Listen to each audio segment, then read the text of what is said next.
Oula, je crois que j'ai attelé un monstre.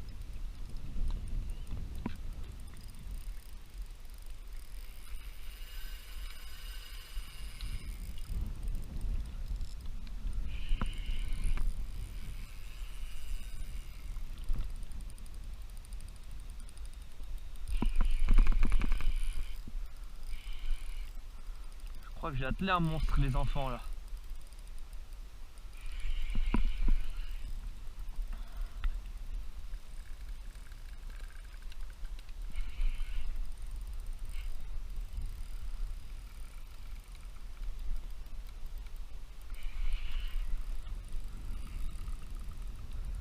J'aimerais quand même bien voir ce que c'est. Même si je pense que c'est un broc. Non! Bonjour à tous, c'est Kevin Gatineau. On se retrouve une nouvelle fois au bord de l'eau, et même sur l'eau, pour une petite vidéo un peu particulière, puisqu'il s'agit de le tout premier tuto que je fais sur ma chaîne YouTube. Alors comme vous pouvez le constater, il y a un peu de vent, donc il se pourrait que vous ne m'entendiez pas très bien. Je vais essayer de parler assez fort. Alors, ce tuto concerne la pêche au leurre souple, et plus particulièrement donc en bordure sous les branches. Et pour cela, je vais avoir recours à une, deux, trois, même 4 méthodes différentes. Alors, la première, elle consiste à prospecter avec un leurre de petite taille, donc tel que un mille-perche en 2 pouces. Vous pouvez aussi utiliser d'autres leurres comme des Rock Vibe, des Swim Impact, enfin différents leurres de 2 ou 3 pouces, montés avec des têtes plombées assez légères. On va aller jusqu'à 5, 6 ou 7 grammes, pas plus. Et en fait on va chercher la perche en bordure. Donc on va essayer de lancer au plus près de la bordure. On va attendre que le leurre touche le fond avant de commencer notre animation. Et en fait à chaque animation, donc on fait une pause et on attend que le leurre retombe sur le fond. De cette façon on a une pêche que j'appelle par palier, en escalier en fait, et qui va vous permettre de prospecter vraiment toute la profondeur. Et parfois on tombe sur des souches, mais en général c'est bon signe. Quand il y a du bois au fond de l'eau, c'est qu'il y a souvent du poisson pas loin. Donc voilà, n'hésitez pas à pêcher dans les branches, à venir vraiment jusqu'en bas de la cassure en fait, c'est à dire que là où je me trouve en fait c'est vraiment le pied de la cassure, c'est l'endroit le plus profond et le plus près de la berge. Voilà, donc vous faites des paliers comme ça et vous descendez jusqu'à votre bateau, et n'hésitez pas à faire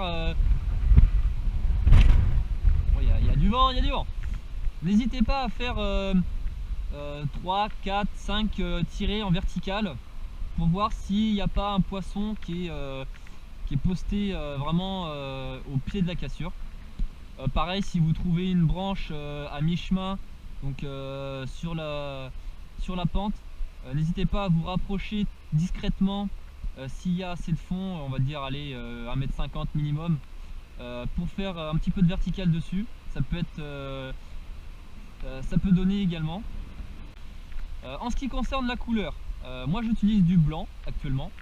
L'eau est assez claire, donc comme vous pouvez le voir, on voit le leurre assez bien, même sous 10-15 cm. Donc ce qui veut dire que l'eau est encore assez claire. Donc du blanc ça se voit de loin. C'est pas forcément le mieux. Certains vont préférer des coloris plus naturels, un peu plus discrets, plus ternes et foncés.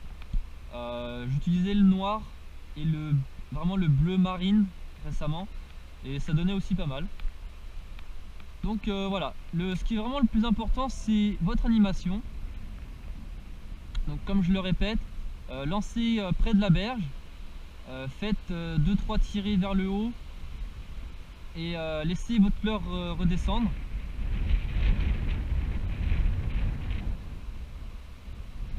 Et voilà, vous descendez le long de la cassure, le long de la berge, jusqu'à ce que vous arriviez donc tout en bas.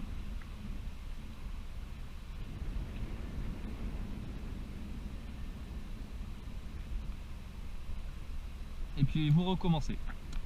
Alors cette technique là alors il y a des plus, il y a des moins, c'est à double tranchant. Comme on utilise des leurres de faible grammage, c'est difficile de tenir la verticale, encore plus quand il y a du vent.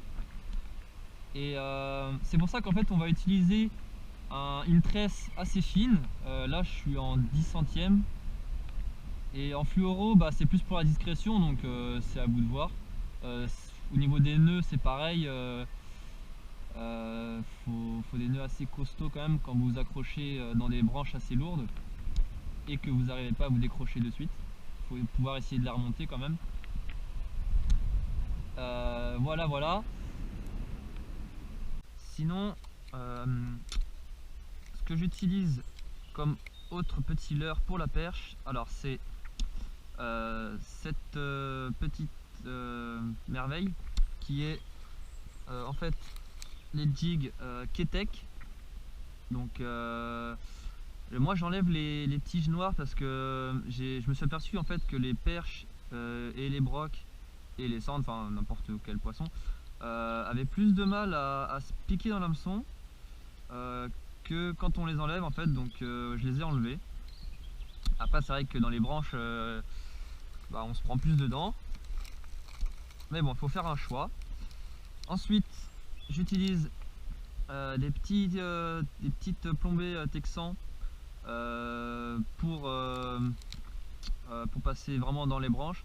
Alors celles-ci sont un peu petites par rapport aux 1000 perches que j'utilise, mais par exemple sur un petit rock vibe en 2 pouces voilà, c'est parfait. Qu'est-ce que j'utilise d'autre? Ah oui, alors des drop shots, je fais un peu de drop shot aussi. Donc les spin shots c'est la référence quoi, voilà. Pour moi il n'y a pas mieux. Qu'est-ce que j'utilise d'autre? Bah voilà, en gros ah si, j'ai des petites têtes plombées, alors c'est des Ilex, voilà, espèce de petites plombées un peu en triangle, où en fait on vient piquer le leurre sous la hampe de l'hameçon. Mais bon, comme vous voyez, c'est voilà, ça tient bien le leurre, hein.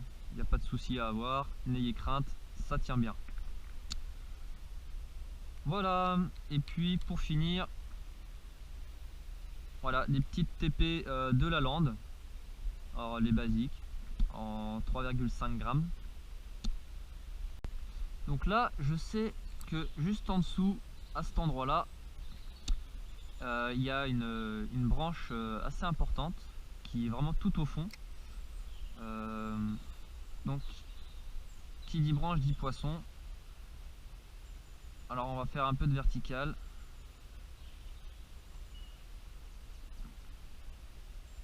On va essayer de... Ah, ça... On dirait que ça... Ouais, poisson. Ah bah voilà. Comme je disais, donc... Qui dit branche dit souvent poisson. Donc voilà. Une belle perche. Oh, elle s'est fait bouffer là. Je pense par un broc. Tac. Voilà. Petite perche au jig. Tac. Parfait. Alors ensuite, une autre technique. Cette fois-ci, on va viser des poissons un peu plus gros. Alors tout à l'heure, on était plus sur de la perche ou du petit cendre. Là, on va carrément taper sur le cendre et éventuellement le brochet aussi. Alors, suis sur un leurre qui fait 9 cm. Donc un shad, vous pouvez utiliser un twist ou enfin n'importe quoi, ce que vous voulez. L'important c'est surtout le grammage. Alors pareil, ici on est sur une berge qui descend en pente douce. Donc au pied de la berge il doit y avoir allez, peut-être 1 mètre, 1 mètre 10. Donc voilà. Je suis en là je suis en 7 grammes. Donc 7 grammes c'est vraiment le maximum qu'il faut pour ce genre de pêche. Par contre, ce qui est bien avec ce grammage là, c'est qu'on peut facilement faire de la verticale à tout moment.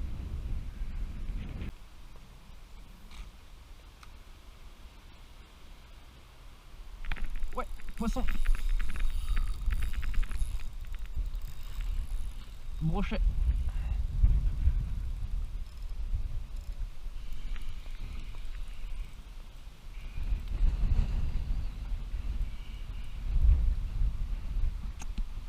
Voilà donc un exemple de ce qu'on peut prendre en faisant ce type d'animation. Voilà, un petit broc. Donc comme je disais, tac, calme-toi mon pépère. Alors, un leurre en 9 cm, emplombé 7 grammes. On lance sur le bord, on attend que ça coule au fond, on fait une tirée, on attend que ça coule au fond, on refait une tirée, on attend que ça coule au fond, et quelquefois, eh ben, ça paye.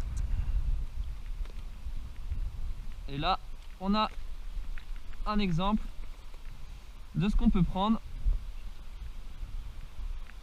Voilà, un joli petit broc. Voilà, voilà, c'est joli. Hop, on le remet dans l'eau.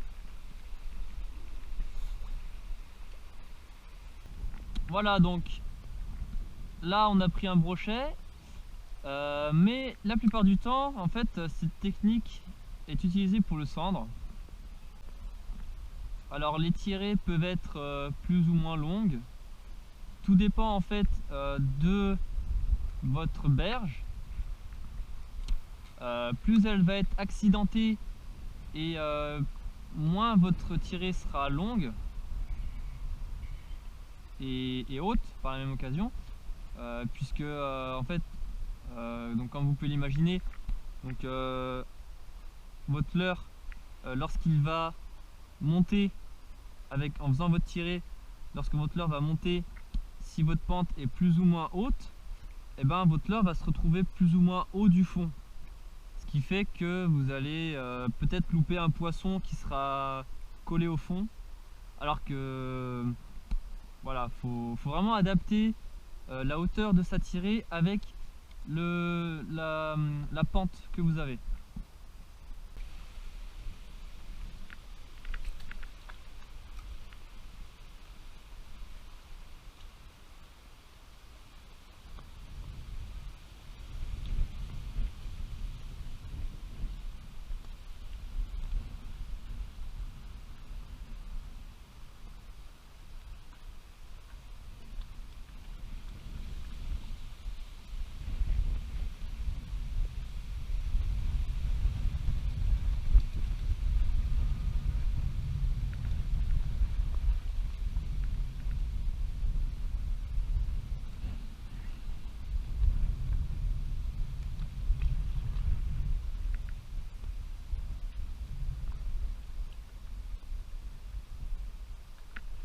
Ouais, poisson.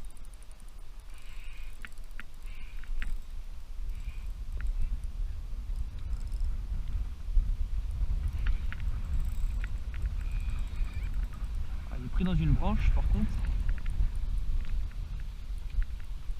Ah, ça y est, ça me décroché.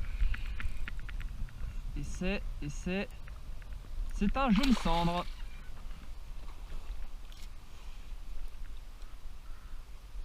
Alors malheureusement pris par le dessous. Ça arrive, ça arrive, ça arrive. Voilà.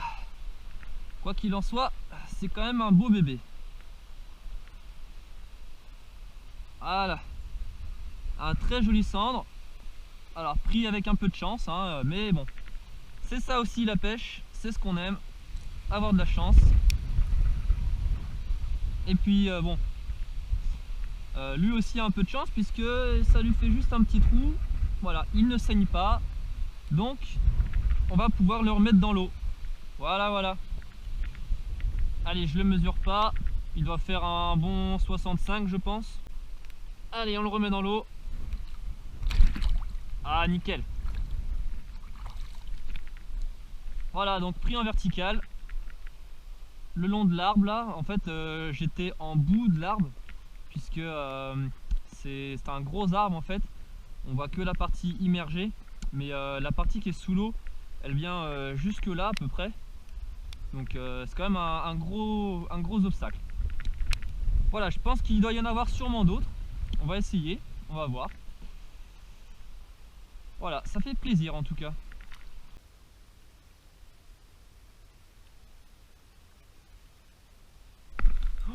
Oh, cette tape.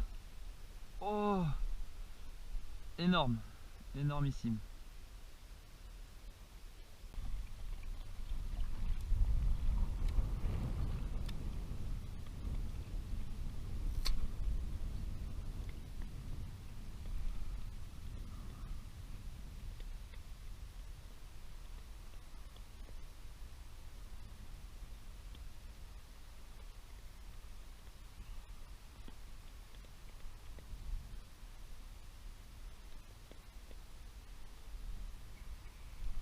Ouais, poisson. Oh, la grosse perchasse.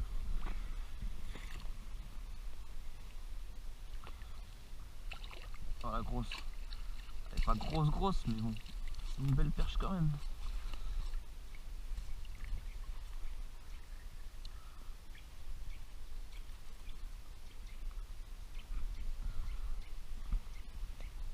Tac. Voilà. Une jolie perche. Et enfin pour terminer, donc au gros leurre. Donc là je suis en 15 cm. Vous pouvez utiliser des tailles plus ou moins grosses.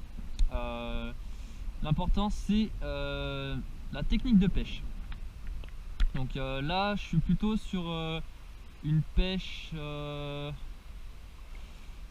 va dire entre deux eaux, plus orientée en surface. Donc voilà, entre deux eaux mais plus en surface.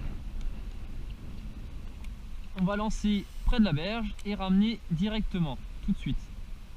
De façon, comment dire, une récupération ni trop lente ni trop rapide. De façon à ce que votre leurre nage environ à moins d'1 mètre sous la surface. Voilà. Donc c'est surtout pour chercher le brochet et le silure en été. Voilà, c'est une technique qui marche assez bien. J'ai pas mal de résultats là-dessus. Donc on ramène de façon linéaire, sans animation, juste en ramenant. Et votre leurre fait le reste. Et enfin, donc le dernier montage, donc c'est celui-ci. Là j'ai un Maxi Shad Absolution en 15 cm dans lequel j'ai fait passer mon bas de ligne à l'intérieur avec un triple donc au cul du leurre, en dessous du leurre, et j'ai rajouté donc une petite tige en métal qui traverse mon leurre et qui permet en fait à l'hameçon de rester bloqué. Et comme ça mon leurre en fait ne bouge pas et ne reste en place quoi. Voilà, c'est ce que je voulais dire. Voilà, donc sans plomb, juste comme ça, en mode un peu en mode weightless. Et on vient donc skipper sous les branches pour faire un maximum de bruit et on récupère en surface en gardant un visuel sur le leurre, très important. La plupart des attaques sont en surface, donc on les voit, mais certaines vont être plus discrètes, notamment si vous laissez couler votre leurre au début, c'est à dire que en fait si vous skippez, vous faites par exemple une tirée et vous laissez votre leurre descendre tout doucement, toujours en gardant un petit peu un visuel, il se pourrait qu'un broc vienne taper dedans sans pour autant crever la surface, et donc en fait vous le verrez pas attaquer en surface, mais vous le verrez attaquer votre leurre. Donc voilà, c'est très important.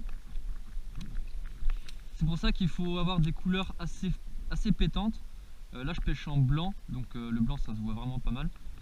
Vous pouvez pêcher par exemple avec du rose, avec du vert flashy. Évitez les couleurs un peu trop ternes, par exemple le rouge se voit pas terrible.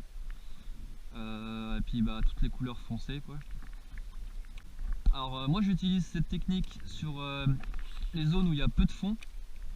Par exemple là où je pêche, il doit y avoir 1 mètre, 1 mètre 10 jusqu'à on va dire 3-4 mètres du bord. Donc c'est fait un genre de petit plateau. Ça marche très bien sur ces zones là. Sur les zones par exemple où il y a des nénuphars, ça marche bien aussi. Par contre on va plutôt utiliser un texan assez gros. Pareil c'est juste un texan sans plomb. Pour passer dans les nénuphars c'est plus facile. Mais même avec cette technique là vous pouvez essayer de passer entre les nénuphars et faire des pauses. Parce que en fait étant donné qu'il y a un triple, forcément ça prend mieux qu'un hameçon simple en texan. Donc vous louperez moins de poissons. Par contre vous allez vous accrocher un peu plus.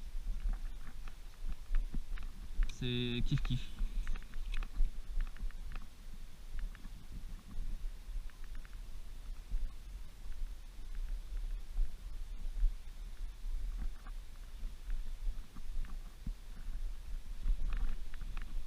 Alors ça sert à rien de faire des animations jusqu'au bateau.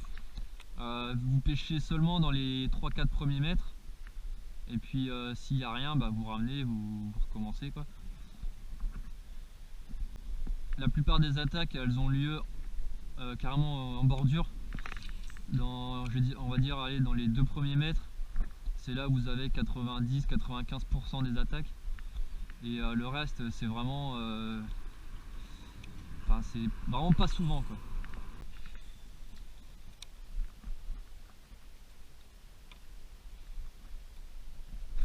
Oh, ah voilà, une attaque en direct. Comme je le disais, gardez l'œil sur votre leurre.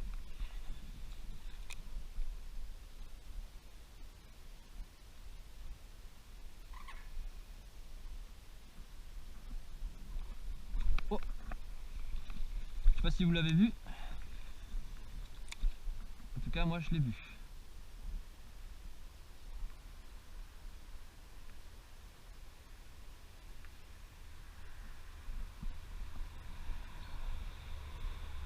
Oh, encore. Vous avez vu? À la pause. Il attaque à la pause.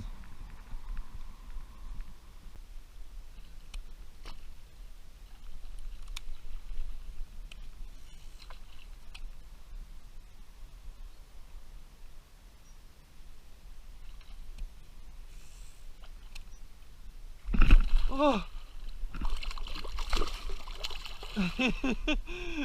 Elle est moitié pas bien elle. Oh la frayeur.